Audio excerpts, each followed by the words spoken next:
Hello guys, जय Shri Krishna. Welcome back to Nirali की दुनिया। आप लोगों ने अगर मेरे वीडियोस देखे होंगे तो मैंने आपको बताया होगा कि मैं जर्नलिज्म में मेरा करने वाली हूँ। मेरा करियर भी मैं जर्नलिज्म में एंड मास कम्युनिकेशन में मैं बैचलर कोर्स में मेरा सब कुछ करने वाली हूँ। जर्नलिज्म में मैं मूड में जर्नलिज्म में सब कुछ करने वाली थी, बट मैंने जर्नलिज्म नहीं चूज़ किया, मैंने BCA चूज़ किया। आप लोग मानोगे नहीं, मेरा 15 मई तक मेरा रिजल्ट 13 मई को आया ना, 18 मई तक, हाँ 18 मई तक मुझे मतलब ऐसा था कि नहीं यार, मुझे यही करना है, जर्नलिज्म ही करना है। बट उसमें जर्नलिज्म बुरा नहीं है, हाँ मैं उसके बारे में बिल्कुल नहीं कहूँगी, क्योंकि मुझे पर्सनली आज भी मतलब अभी भी वही बहुत ज़्यादा पसंद है। बट ये तो घर में आपका कुछ होता है ना, और मैं मतलब ऐसा बुराई नहीं कर रही, मैं आपको बता रही हूँ। जर्नलिज्म में कोर्स ऐसा है ना, यहाँ पर पता है बहुत ज़्यादा रेयरली बच्चे मतलब इन्वॉल्व होते हैं, क्योंकि ये फील्ड है बहुत अच्छी, बट बहुत रेयरली लोग इसे चूज़ करते हैं, क्योंकि इस फील्ड में पता है आपको टिकना बहुत ज़्यादा मुश्किल है, हद से ज़्यादा मुश्किल है, क्योंकि आपको इसमें बहुत ज़्यादा मेहनत तो देखो जो कि सारे कोर्स में करनी होती है, बट ये जर्नलिज्म ऐसा कोर्स है ना, वहाँ आपको एकदम से अपॉर्चुनिटीज़ नहीं मिलेगी। आपको सामने से हर एक जगह पर जाना पड़ेगा, हर एक जगह पे आपको सब कुछ करना पड़ेगा। एंड अगर आपको इस फील्ड के बारे में कुछ पता नहीं, आपको इंटरेस्ट बिल्कुल नहीं, और आप मन तोड़ के इस फील्ड में जा रहे हैं, तो प्लीज़ आप मत जाना। नहीं, मेरा तो मन था जो कि नहीं मुझे ये करना है करना है करना है, इसलिए मैंने मतलब जोश जोश में बोला था। और मेरा पता है साल भर से तो नहीं, 6-8 महीने से मुझे ऐसा था कि मैं 12th के बाद मैं मतलब जर्नलिज्म में जाऊँगी, बट मैं फिर नहीं गई। मुझे घर वालों ने ऐसा कहा कि तुझे जर्नलिज्म करना है कर, हमें कोई प्रॉब्लम नहीं है, बट हम चाहते हैं कि तू, क्योंकि उनका पता है उनका पॉइंट गलत नहीं था, उनका पॉइंट भी एक जगह से वो लोग भी सही थे और मैं भी सही थी। उन लोगों ने मुझे ऐसा कहा, तेरा जर्नलिज्म का कोर्स ग्रेजुएशन के बाद भी अवेलेबल, तू ग्रेजुएशन के बाद भी इसे कर सकती है, ऐसा ज़रूरी नहीं कि तुझे 12th के बाद ही ये करना हो, ग्रेजुएशन के बाद भी तू इसे कर सकती है, तो तू इसे ग्रेजुएशन के बाद कर, और अभी तू BCA जैसा कोई भी कोर्स कर ले, क्योंकि आज का ज़माना पता है, आज का ज़माना पूरा कंप्यूटर वाला है, तो तुझे थोड़ा कंप्यूटर आना चाहिए। फिर मैंने भी मेरा पॉइंट रखा कि यार ये इसमें भी है, मुझे भी कंप्यूटर इसमें यूज़ करना आएगा, इसमें भी एडिटिंग आएगी, बहुत कुछ आएगा, इसमें भी ग्राफिक डिज़ाइनिंग आएगी, बहुत कुछ आएगा। उन्होंने कहा आएगा, बट तू BCA करेगी ना, तो BCA में तुझे सब कुछ डिटेल्स में सब कुछ तुझे कराएंगे, और तुझे कंप्यूटर का बहुत नॉलेज होगा। एंड मुझे पता है, मैं ऐसी स्टूडेंट हूँ कि मुझे कंप्यूटर का बिल्कुल नॉलेज नहीं है।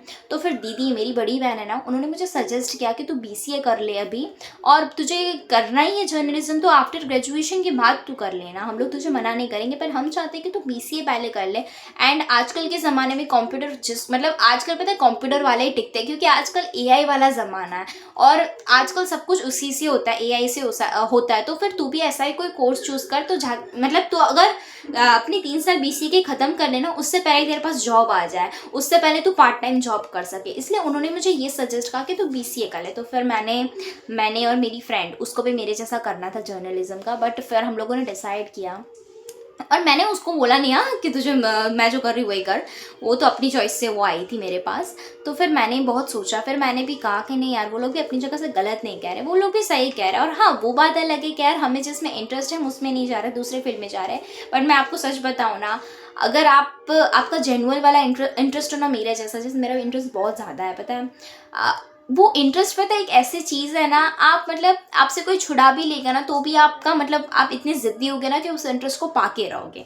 एंड बस मेरा भी यही है, मैंने कहा कि ठीक है चलो, आपके कहने पर भी मैं BCA कर रही हूँ, कोई बात नहीं, कर लूँगी। और BCA को भी मैं बहुत सीरियसली और ऐसे करूँगी, मतलब कि उन लोगों को ऐसा नहीं लगना चाहिए कि मैं मतलब मन तोड़ के वो लोग जो कह रहे हैं वो मैं कर रही हूँ, मैं वैसा नहीं करना चाहती। मैं BCA में भी बहुत ज़्यादा मन लगा, कि जितना इंटरेस्ट मैंने जर्नलिज्म के लिए भी लगाया ना, उतना भी मैं BCA के लिए भी लगाऊंगी। फिर मैंने कहा कि ठीक है कोई नहीं, मैं BCA कर लूँगी। एंड आफ्टर ग्रेजुएशन के बाद 3 साल के BCA का कोर्स करने के बाद मैं ये क्या बोलते हैं, 1 साल अगर मुझे मास्टर करना है, 1-2 साल, तो फिर मास्टर्स भी करने के बाद मैं ग्रेजुएशन के बाद मैं जर्नलिज्म कर लूँगी।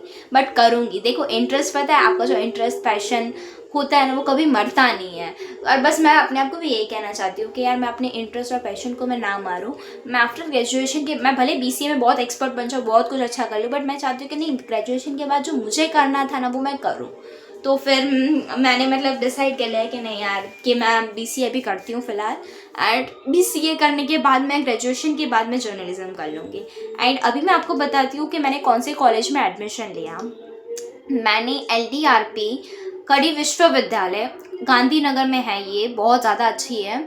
हम लोग देखने गए थे एंड हम लोग ऐसे सोच के नहीं गए थे हमें फाइनल करना ही है, बट ये तो उधर जैसे क्योंकि वो जो कॉलेज है ना उसमें मेरे जीजा जी, उनकी पूरी फैमिली पता है उस कॉलेज में उन्होंने सब कुछ किया, इसलिए उनको पता है। एंड गांधीनगर मेरे जीजा जी का घर है, तो फिर हम लोग सब साथ में गए थे। हम लोग यही सोच के गए थे कि सिर्फ कॉलेज देखेंगे, अभी एडमिशन का अभी डन नहीं करना है, क्योंकि हमें ऐसा था कि 2-3 कॉलेज देखना ज़रूरी है।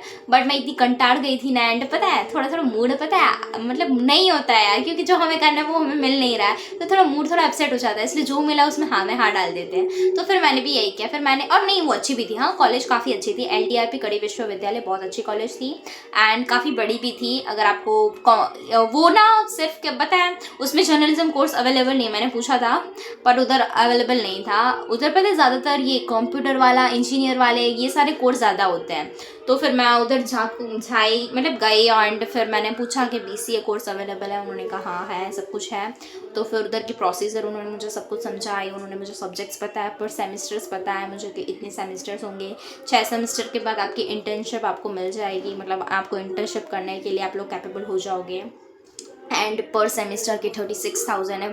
फर्स्ट सेमेस्टर के लिए हमने 39,000 दिए थे, बट पर सेमेस्टर अगर आपको करने हो ना तो उसके लिए 36,000 है। एंड आप ये सब कर दोगे ना, आपकी ग्रेजुएशन मतलब आपका ये ख़त्म हो जाएगा ना BCA का कोर्स, फिर आपको ना अलग से कॉलेज मतलब जो आपने डिपॉजिट 1,000 रुपीज़ का किया था ना वो आपको वापस मिल जाएगा।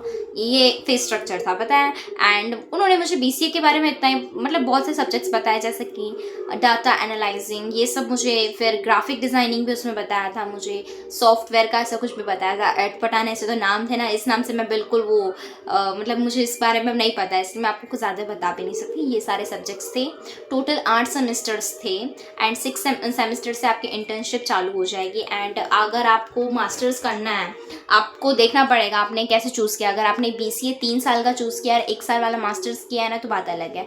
अगर आपने BCA 4 साल का किया है एंड फिर आपको 2 साल मास्टर्स अलग से करने पड़ेंगे। एंड अभी तो मैं फ़िलहाल मैं BCA करने का सोच रही हूँ, अभी मास्टर्स का अभी मुझे पता नहीं, बट मुझे ऐसा है कि अभी हम लोग इतना अच्छा कर रहे हैं तो फिर मास्टर्स करने में क्या ऐसा है, तो फिर मैं मास्टर भी उधर ही करने वाली हूँ। और LTRP कॉलेज मैंने पता है इसलिए चूज़ किया क्योंकि यहाँ पर मास्टर्स भी हो रहा है। अगर मुझे फ्यूचर में मास्टर्स करना हो इस फील्ड में तो मैं कर सकती हूँ। बाकी पता है 2-3 कॉलेज थी जैसे कि IAR करके और स्वर्णिम, कुछ बहुत सारे कॉलेज थे जिसमें मास्टर्स अवेलेबल नहीं था, उसके लिए हमें कॉलेज बदलनी पड़ रही है। मतलब फिर मेरा ऐसा था यार एक ही यूनिवर्सिटी में यार मास्टर और सब कुछ हो जाए, वही कॉलेज चूज़ करूँ ना, इसलिए फिर मैंने भी कंटाड़ के मैंने कहा कि ठीक है चलो मैं LTRP में ले लेती हूँ। और वहाँ के वहाँ एट द स्पॉट हम लोगों ने पेमेंट सब कर दिया था। मैंने मेरे सारे डॉक्यूमेंट्स मैं लेके गई थी। अगर आपको भी BCA में एडमिशन लेना है, उस कॉलेज में लेना है, तो मैं आपको बताती हूँ डॉक्यूमेंट्स के लिए क्या क्या रिक्वायरमेंट है। 10th-12th की मार्कशीट कंपलसरी है and caste certificate compulsory, Aadhaar card आपके तीनों के चाहिए, लिविंग सर्टिफिकेट या फिर TC वाला फॉर्म हो ना आपके मतलब स्कूल से जो मिला हो वो चलेगा, क्योंकि मैंने भी TC वाला फॉर्म दिया था। फिर अपार ID का आपको जो है ना कार्ड का आपको फ़ोटो चाहिए, आपको कॉलेज से आपको स्कूल से मिला होगा। एंड हाँ बस आपको इतनी चीज़ तो कंपलसरी, इतनी चीज़ आपके पास होनी ही चाहिए। इतनी चीज़ भी हमसे भी इतनी ही चीज़ मांगी थी।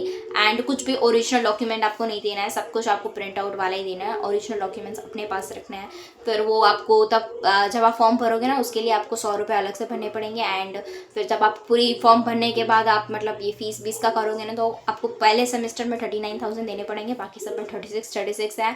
एंड कॉलेज का टाइमिंग आप पूछे तो बहुत ज़्यादा वो है, मुझे भी बहुत ज़्यादा अजीब लग रहा है, क्योंकि पता है मैंने ऐसा सोचा था अगर कॉलेज सुबह से लेके दोपहर तक होना तो बात अलग है। ये कॉलेज का टाइमिंग ऐसा है ना, मुझे थोड़ा वो हो रहा है क्योंकि मुझे मेरे दूसरे क्लासेस करना है। मैं वही सोच रही हूँ कि यार मैं कैसे मैनेज कर लूँगी। कॉलेज का टाइमिंग है LTRP का सुबह के 9 बजे से लेके शाम के 4 बजे तक। हाँ शाम के 4 बजे तक, मतलब पूरा आपको स्कूल में ही रहना, मतलब कॉलेज में ही रहना है, सब कुछ करना है। एंड हॉस्टल भी कॉलेज से प्रोवाइड कर रहे हैं। हॉस्टल हम देखने के लिए गए थे बट उसकी कंडीशन कुछ ज़्यादा ही वो थी, क्योंकि एक छोटे से रूम में 4 शेयरिंग थी। एंड अभी हम लोग हॉस्टल का मैं आपको बाद में मेरे वीडियोस आएंगे और मैं आपको बताऊंगी। और उसका ज्वाइनिंग कब से है पता है LTRP का? जून के 20 या 25 तारीख के बीच में कभी भी मेरा कॉलेज स्टार्ट हो सकता है। एंड मैं पता है बहुत ज़्यादा नर्वस हूँ, पता है क्योंकि यार अब तक हम स्कूल में थे, हमें कुछ पता नहीं। और आप लोग देख रहे होगे मैं अभी कॉलेज को भी स्कूल ही कह रही हूँ, मतलब ऐसा वो तो आदत होती है ना, बस वही है। तो फिर हॉस्टल तो हमें कुछ खास नहीं लगी। अगर आप AC में जाना चाहते हो विथ AC आपको पर ईयर का 1,20,000 होगा। एंड अगर आप नॉन AC में जाना चाहते हो तो 51,000 पर ईयर होगा एंड शेयरिंग 4 के साथ कंपलसरी है। रूम भी उतना ही है, पता है एसी में भी रूम इतना ही है एंड इंफ्रास्ट्रक्चर में थोड़ा चेंजेस है, थोड़ा सा मतलब कबर्ड बबर्ड जो है ना वो दीवार पे फिट है। बाकी अगर आप नॉन एसी में जाओगे ना तो आपको अलमारी लगी होगी अलग से। एंड एसी मतलब एसी में रेगुलर ये काम करने के लिए आएंगे, रेगुलर आपका सब कुछ होगा क्लीन। अगर मतलब अगर आप नॉन एसी में जा रहे हो तो आपका रेगुलर क्लीन नहीं होगा रूम, वो वीक में एक बार होगा। तो फिर मुझे थोड़ा ऐसा था कि नहीं यार, क्योंकि हम हॉस्टल उसमें कभी रहे नहीं है, इसलिए थोड़ा ऐसा लगता है ना। देख रहे हैं अभी अगर हमें हॉस्टल भी अच्छी मिलती है, पीजी अच्छी मिलती है तो हम वहाँ पर देखेंगे, ट्राई करेंगे। बट फिलहाल तो अभी हम लोगों ने हॉस्टल और पीजी का पेंडिंग रखा है, क्योंकि वहाँ पर मेरे जीजा जी का घर है, मेरे जीजा जी का और एक फ्लैट है। तो हम लोग अभी देख रहे हैं, अभी हम लोग सोच रहे हैं, अभी हम लोग ने फाइनल नहीं किया है। अगर हमें पीजी हॉस्टल अच्छी एरिया में मिल जाती है और हम लोग जैसा शेयरिंग चाहते हैं वैसा हमें मिल जाता है तो ठीक है। बाकी इस कॉलेज में तो हमने पूछा कि हम लोगों को हमें सिर्फ 2 के लिए ही चाहिए तो मिलेगा रूम, उन्होंने हमें मुँह पर बना कर दिया। उन्होंने बोला कि नहीं, हमारे भी कुछ पॉलिसी होती है, हम लोग उसके खिलाफ आप लोगों को ऐसे नहीं रख सकते, उनके भी रूल रेगुलेशंस होते हैं, वो भी अपनी जगह से एकदम ठीक है। तो फिर हम लोग देखकर तो आगे, हमें ठीक भी लगा कि नहीं ठीक है, तीनों टाइम का आपको खाना भी मिल जाएगा अगर आप हॉस्टल में जाना चाहते हो और आपको खाना बना है तो ठीक है। वैसे तो कॉलेज मुझे काफ़ी अच्छी लगी। अब देखते हैं पढ़ने का कैसे, मैं आपको सारे एक्सपीरियंस मेरे बताऊंगी, मैं कब जा रही हूँ कब नहीं, सब कुछ आपको मेरे ब्लॉग्स में देखने को मिलेगा। अगर आप इंटरेस्टेड है, देखो मुझे जितना पता था ना वो सारी इन्फॉर्मेशंस मैंने आपको दे दी है। फिर भी आपको अगर कहीं ऐसा लगता है कि नहीं दीदी आपने ये बात नहीं पता है तो आप लोग मुझे पूछ सकते हो, मैं आपको कमेंट में, और मैंने पता है मुझे अब तक गिन के 2-3 लोगों ने कमेंट किया, मैंने उन सभी का रिप्लाई दिया। इसलिए आप लोग देख सकते हैं अगर आपको देखना हो, और आप मुझसे पूछ भी सकते हो कि आप मुझे ये बताइए ये ना बताइए, इसलिए मैं आपको बताऊंगी। जो देखो जितना मुझे पता होगा उनको मैं सारी आपको इन्फॉर्मेशन बताऊंगी, जितना मुझे इस कॉलेज के बारे में पता था, इस कॉलेज के बारे में मैंने आपको सब कुछ बता दिया। वाकई में अच्छी है, और आपको अगर BCA कोर्स करना है तो आप इस कॉलेज में भी कर सकते हैं। हमें भोला भाई पटेल करके ऐसी कॉलेज है, उस पर भी मुझे एडमिशन लेना था, बट उसमें पता है मास्टर्स अवेलेबल नहीं था। इसलिए फिर मैंने कहा कि LTRP में मास्टर्स सब कुछ अवेलेबल, तो इसमें ही जाते हैं। फिर बार बार वो क्योंकि एकदम गर्मी का टाइम था, पता हम लोग इतने कंटाड़ गए थे ना, इसलिए फिर हम दोनों, मैंने और दिव्या दोनों ने डिसाइड कर लिया कि हम लोग यार यहीं पे कर लेते हैं, और यहीं पे भी अच्छा ही, ऐसा नहीं कि नहीं है। एंड कॉलेज पता है बहुत ज़्यादा स्ट्रिक्ट है। वो जो टीचर हमें जैसे कह रहे थे ना सर, मुझे तो बहुत ज़्यादा ऐसा लग रहा था कि सीरियसली यार मैं इस कॉलेज में टिक भी पाऊंगी ना। 75% अटेंडेंस कंपलसरी, जैसे हमारा स्कूल का होता है वही वैसा ही सब कुछ था, बल्कि उससे ज़्यादा डबल स्ट्रिक्ट था। 75% कंपलसरी आपकी वो है, और आपको KTBT मतलब आप किसी भी एग्जाम में, छोटी मोटी एग्जाम में आप फेल नहीं होने चाहिए। मतलब अगर आप फेल होगे ना तो आपके पेरेंट्स को डायरेक्ट कॉल जाएगा, एंड अगर आपके पेरेंट्स कॉल नहीं उठाएंगे, जो आपने एड्रेस दिया ना उस एड्रेस में आपका कोई भी मतलब उस कॉलेज से कोई भी टीचर या कोई भी जाएगा। इसलिए इतना ज़्यादा स्ट्रिक्ट है ना। एंड हर एक सेमेस्टर ख़त्म होने के बाद, हर एक सब्जेक्ट ख़त्म होने के बाद एक प्रोजेक्ट प्रैक्टिकल वर्क होगा, वो आपको करना है, मतलब करना ही है। पहले 2 आपको मतलब ग्रुप में करने के लिए देंगे, फिर आपको इंडिविजुअल भी करना पड़ेगा। इसलिए कॉलेज तो कुछ ज़्यादा ही स्ट्रिक्ट है, एंड हॉस्टल भी उतनी ही स्ट्रिक्ट है। उन्होंने हॉस्टल के बारे में भी हमें बताया, हॉस्टल में भी कभी भी कहीं पे भी वो लोग आ जाएंगे, 15 दिन में भी चेकिंग हो सकती है, 5 दिन में भी चेकिंग हो सकती है, ताकि कोई भी लड़की मतलब ऐसे कुछ गलत मतलब उसमें है तो फिर वो ना आए वैसे कुछ। मतलब उसका भी बहुत लोचा था, बाप रे बाप, जैसे वो लोग बोल रहे थे मुझे तो इतना हो रहा था ना। फिर मैंने डिसाइड कर लिया नहीं, हॉस्टल में तो नहीं रहना है भाई यार, हम लोग ऐसे ही ठीक है कॉलेज में आएंगे। एंड वो कॉलेज तो काफ़ी नज़दीक थी, वो सेक्टर कौन से सेक्टर में थी, मुझे सेक्टर 15 में थी मे बी शायद, सेक्टर 15 में थी। एंड ये राजभवन साइड नज़दीक पड़ता है, क्योंकि मेरे जीजा जी का घर वहाँ पर था, इसलिए मुझे पता है। काफ़ी अच्छी है, अगर BCA के लिए आपको जाना है तो वो कॉलेज मैं भी आपको सजेस्ट करूँगी। फ़ीस भी बराबर है, टीचर भी काफ़ी अच्छा है, आप लोग जा सकते हो। एंड मेरा तो बस ज्वाइनिंग आ जाएगा 20 या 25 तारीख के बीच में, मैं चली जाने वाली हूँ, तो मैं आपको सब कुछ बताऊँगी। एंड ये मेरी जर्नी बहुत ज़्यादा वो है, इसलिए प्लीज़ आप लोग मुझे बेस्ट ऑफ लक बोलना। हाँ, आप लोगों ने मुझे ना ही कॉन्ग्रेचुलेशंस बोला है कि दीदी आप पास हो गए, नहीं मुझे कुछ भी आप लोगों ने नहीं बोला। हाँ मैं मानती हूँ यार मेरा कंटेंट बहुत ज़्यादा वो है, बट प्लीज़ यार मैं भी सीख रही हूँ, मुझे भी थोड़ा टाइम लगता है। मैंने जन्म से तो ये मैंने ऐसा नहीं किया था कि मैं यही करने वाली हूँ, मेरे लिए भी थोड़ा नया है, इसलिए हो जाता है। ओके ठीक है, अगर आपको मेरा ये वीडियो इन्फॉर्मेशन वाला लग रहा हो तो प्लीज़, अगर आपको कोई दूसरी भी जानकारी चाहिए तो आप लोग मुझे कमेंट कर सकते हैं, अगर मुझे पता होगा ना तो मैं डेफिनेटली आपको बताऊँगी। ओके, आज के लिए इतना ही, बाय बाय।